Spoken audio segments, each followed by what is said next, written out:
In 1936, the United States government admitted something extraordinary. A federal survey that year found that only 11% of American farms had access to commercial electricity. That means 9 out of every 10 rural families in this country. Millions of people were living, cooking, storing food, heating their homes, and raising their children entirely without a power company. They weren't suffering. They were free. A Kansas homesteader in 1934 could run a light, a radio, and a small water pump off a wind charger bolted to a tower behind his barn, with 0 monthly bill, 0 meter, and no utility company telling him what he owed. In the Ozarks that same decade, families like the ones documented at the Shiloh Museum of Ozark History were generating their own electricity with a glass jar battery bank and a gasoline-powered Delco system that cost less than a used plow and lasted over 40 years. Today, the average American household pays $1,250 per year in electricity, and that number went up 9.6% in 2025 alone. That's faster than wages, faster than inflation, and it will keep climbing. Here is the truth. Nobody in the modern energy industry wants you to hear these methods were not abandoned because they stopped working. They were abandoned because somebody got very rich when you forgot them. Number 7 on this list involves something your grandparents did with their roof that most HOAs and utility companies have tried to make illegal, and it still cuts energy consumption by up to 30% in any climate. Number 14 is a cooling system that kept food fresh for weeks without a single kilowatt hour, and a 2019 study in rural development literature confirmed it still works in modern conditions. And number 1 is not a trick at all. It's the single philosophy that connected everything your great-grandparents understood about energy and everything we have been trained to forget. Before we get into it, if this is the kind of knowledge you want to hold on to, hit subscribe, because what you are about to learn existed before the power companies did, and it can exist again. Your grandmother didn't have a thermostat. She had geometry. Every farmhouse built before 1940 in the American Midwest and South was oriented with its longest wall facing south. That wasn't architecture, that was engineering. South-facing windows in winter receive direct sunlight from 9 a.m. to 3 p.m., and a single unshaded south window in the right wall can contribute the equivalent of a 200-watt heater for 6 hours a day, completely free. The National Renewable Energy Laboratory confirmed in a 1995 study that passive solar orientation alone can reduce home heating loads by 25 to 50%, depending on climate. In 1940, electricity as a heating fuel was so rare that the U.S. Census Bureau didn't even bother counting it. Your grandmother wasn't poor. She was oriented correctly. Today, new construction codes in most American suburbs mandate uniform lot setbacks with no regard for solar orientation. We traded the free heat of geometry for a monthly gas bill and called it a housing development. Into the 1930s, the average rural American family stored all their perishable food, root vegetables, apples, eggs, preserved meats, in a root cellar dug into a hillside or under the house. The earth, at a depth of 4 to 6 feet, maintains a temperature between 32 and 42 year-round in most American climates. No compressor, no refrigerant, no monthly bill. The Smithsonian's National Museum of American History has documented the transition from root cellars and iceboxes to electric refrigerators in the 1930s.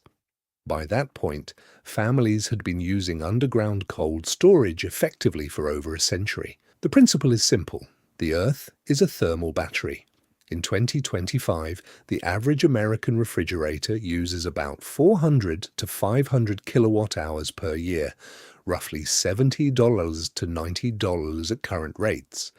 Your grandmother's root cellar cost nothing to run after it was dug. What killed the root cellar? General Electric. In the early 1930s, GE was selling their monitor top, refrigerator hard, and by 1937 electric refrigerators outnumbered iceboxes in American homes for the first time. The campaign worked, and we traded a hole in the ground for a monthly bill that now never ends. This one sounds almost too simple. But stay with me. The clothes dryer is the second most energy-hungry appliance in the American home, consuming an average of 769 kilowatt-hours per year, approximately 130s at 2025 rates. Your grandmother used a rope and the sun. Line-drying laundry was the universal standard in the United States until the late 1950s. The electric dryer wasn't widely adopted until after World War II, when manufacturers launched aggressive campaigns to sell post-war appliances to returning veterans and their families. Here's what almost nobody talks about. Clotheslines are banned or restricted by HOA rules in over 60 million American households today. The Association of Energy Engineers estimated that if every American household with a clothes dryer switched to line drying just half their laundry, the national energy savings would exceed 16 billion kilowatt hours annually. Some states, Florida, Colorado, California, and others, have passed right to dry laws specifically because this practice was being criminalized by homeowners associations acting in cooperation with appliance industry lobbyists. Your grandmother hung her laundry on a line, and somewhere along the way, that became an act of rebellion. Before fiberglass insulation was mass-produced by Owens Corning in the 1930s, frontier homesteaders in the Great Plains insulated their windows with interior wood shutters, thick, solid panels that closed from the inside at night and on cold days. A well-fitted interior wood shutter provides an insulation value, R value, equivalent to R2 to R3 compared to a single-pane Windows R1. Log cabin construction in the 1800s American frontier used 18 to 24-inch thick walls that provided natural insulation equivalent to modern R14 in some configurations. The entire design philosophy was trap air, block wind, use mass. The U.S. Department of Energy states that windows are responsible for 25 to 30% of residential heating and cooling energy use. Your great-grandmother sealed those losses with wooden hinges. We replaced that with a thermostat set to 72 degrees and a utility bill. Before electric refrigeration, virtually every large property in frontier and Depression-era America had an ice house,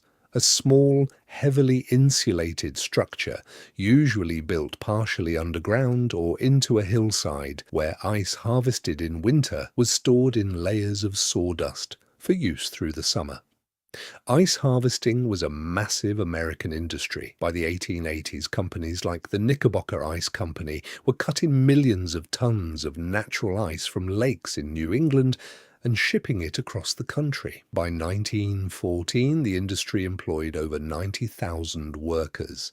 The ice house itself required no electricity. The sawdust, a byproduct of lumber mills essentially free, provided insulation so effective that ice harvested in January could last into August in well-built structures. What killed the ice house? Frigidaire introduced the first self-contained home refrigerator in the late 1920s. By the mid-1930s, the combination of cheap manufactured ice and electric refrigerators had dismantled an entire industry and an entire culture of cold storage that required no monthly bill. Every water pump in a modern American home runs on electricity. If the grid goes down, the water stops. Before rural electrification, which, remember, didn't reach most of rural America until the late 1940s and early 1950s, every farm had a hand pump well. These mechanical systems used no electricity,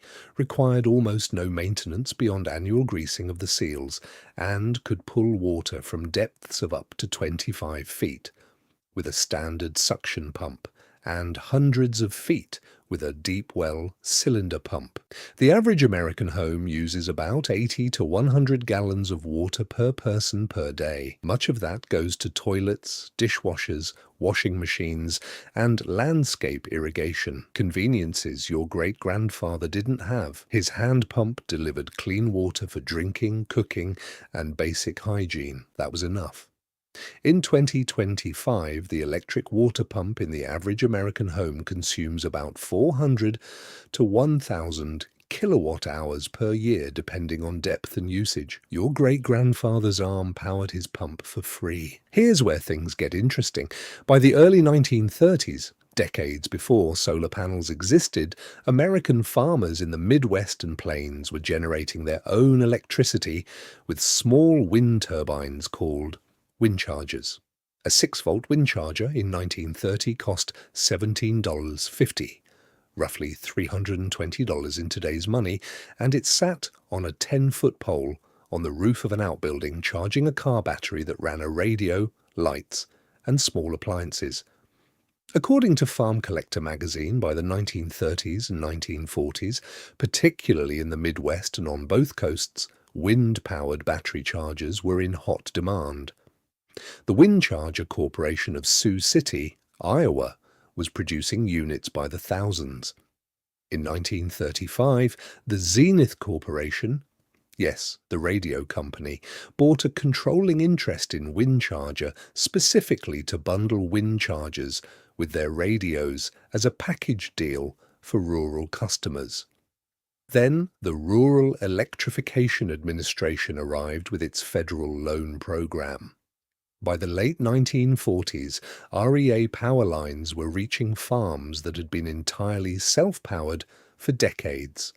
And almost overnight, according to energy historian Dave Margolius, the battery and wind turbine manufacturers were decimated, having suddenly become irrelevant.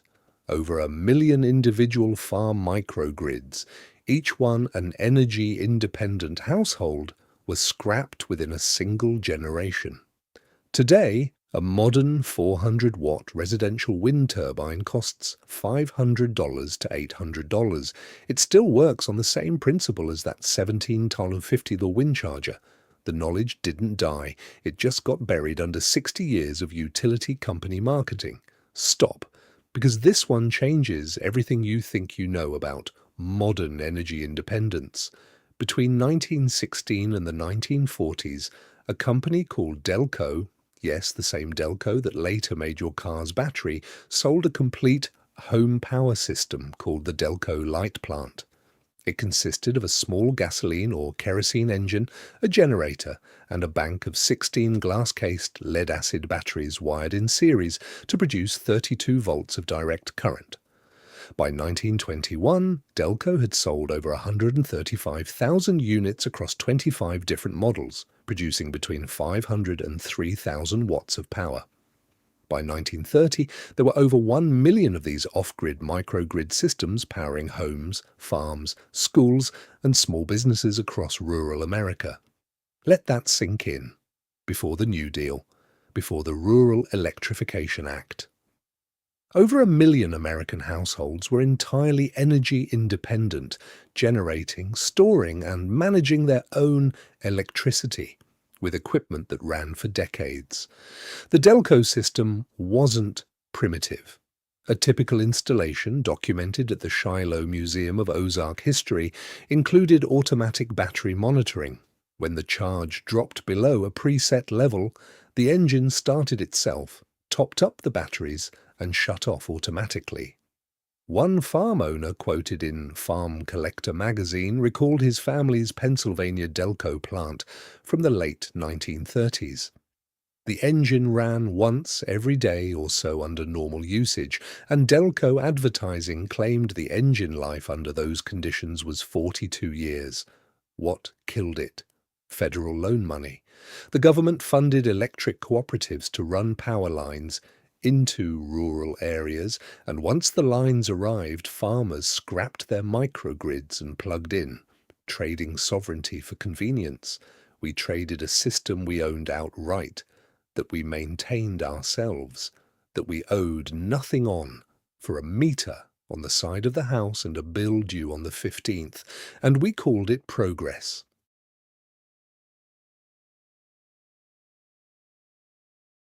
Your grandfather heated his water with a black tank on the roof. Solar water heaters, simple black metal tanks or coiled pipes painted black and exposed to direct sun, were commercially available and widely used in the American South and West from the 1890s through the 1940s. In Florida by the 1930s, an estimated 60,000 homes had solar water heaters installed. In California, early versions called Climax solar water heaters were being sold by the 1890s. The principle is physics. Dark surfaces absorb sunlight and convert it to heat. A properly sized rooftop solar water heating system in a sunny climate can provide 50 to 80% of a household's annual hot water needs. The US Department of Energy confirms this figure today. What killed residential solar water heating in mid-century America? The natural gas industry. Beginning in the 1940s, cheap natural gas from newly developed pipelines made gas water heaters so inexpensive to operate that solar models couldn't compete on monthly cost, even though the solar systems required no fuel at all. The gas industry didn't need to ban solar water heaters. They just needed to make gas cheap enough to make people forget solar existed.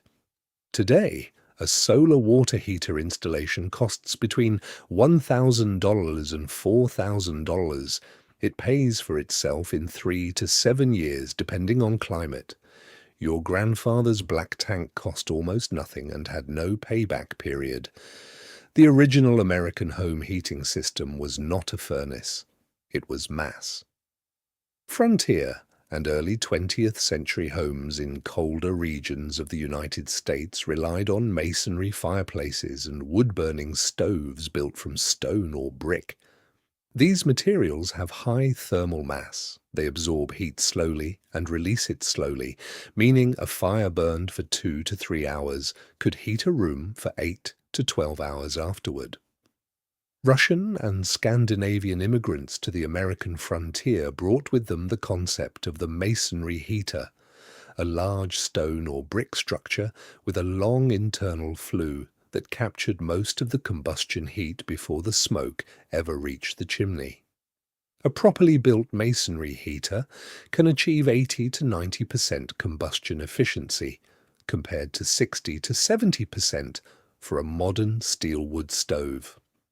The Modern Language Association's Journal of Rural Studies has documented how American building codes written after World War II, influenced heavily by the fossil fuel and appliance industries, systematically discouraged masonry construction in favor of forced air furnaces requiring electricity and ductwork.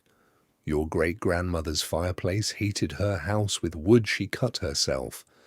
The furnace company needs you to forget that wood still burns the same way it always did. In dry climates, the American Southwest, the Great Plains, the high desert, the dominant home cooling method before central air conditioning was evaporative cooling. These systems, now called swamp coolers, work on the same principle your grandmother used when she hung wet burlap over an open window on a summer afternoon. Evaporating water pulls heat from the surrounding air. According to History.com, evaporative coolers have existed in some form since at least 2000 BC. The US Navy used an early version of this technology in 1881 to cool President James Garfield's sick room, running fans over blocks of ice in an era before mechanical refrigeration. By the 1930s and 1940s, commercial evaporative coolers were standard equipment in dry climate homes across the American West. They used approximately 75% less electricity than modern refrigerant-based air conditioners. Central air conditioning using hydrofluorocarbon refrigerants became mainstream after World War II. Frigidaire introduced the first room air conditioner in the late 1920s. The halocarbon refrigerant Freon 12 was developed in 1930. Within 2 decades, an industry had been built around a technology that consumed 4 times the energy of the cooler it replaced, in the exact climates where evaporative cooling worked best. In Phoenix, Arizona in 2025, running a swamp cooler instead of central air can save a family $300 to $500 per summer. Your grandmother knew this. The air conditioning industry spent billions making sure you forgot it. This technique is older than the United States, and it still works today. The Zir pot, from the Arabic word for cold, is a double clay pot system, in which a smaller unglazed clay pot sits inside a larger one, with wet sand filling the gap between them. As water evaporates through the porous outer wall, it pulls heat from the inner chamber. In dry conditions, documented tests at the University of Bayero in Nigeria showed that vegetables stored in a Zir pot stayed fresh for 27 days, compared to 2 days stored in open air at the same ambient temperature. Variations of this technology were used by homesteaders in the American Southwest and across rural America before electric refrigeration. Unglazed clay pots sitting in damp sand in a shaded corner of a cellar or root house served the same function. Today, a Zir pot costs nothing to build if you have 2 clay pots, some sand, and water.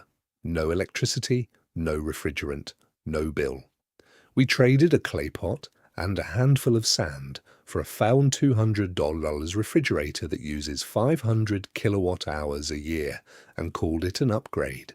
Here's something that gets overlooked in every conversation about energy independence. Your grandmother did not light every room in her house simultaneously. Before rural electrification, lighting meant a kerosene lamp or candle placed exactly where work was happening. On the table where dinner was being prepared, at the desk where letters were being written, beside the chair where mending was done.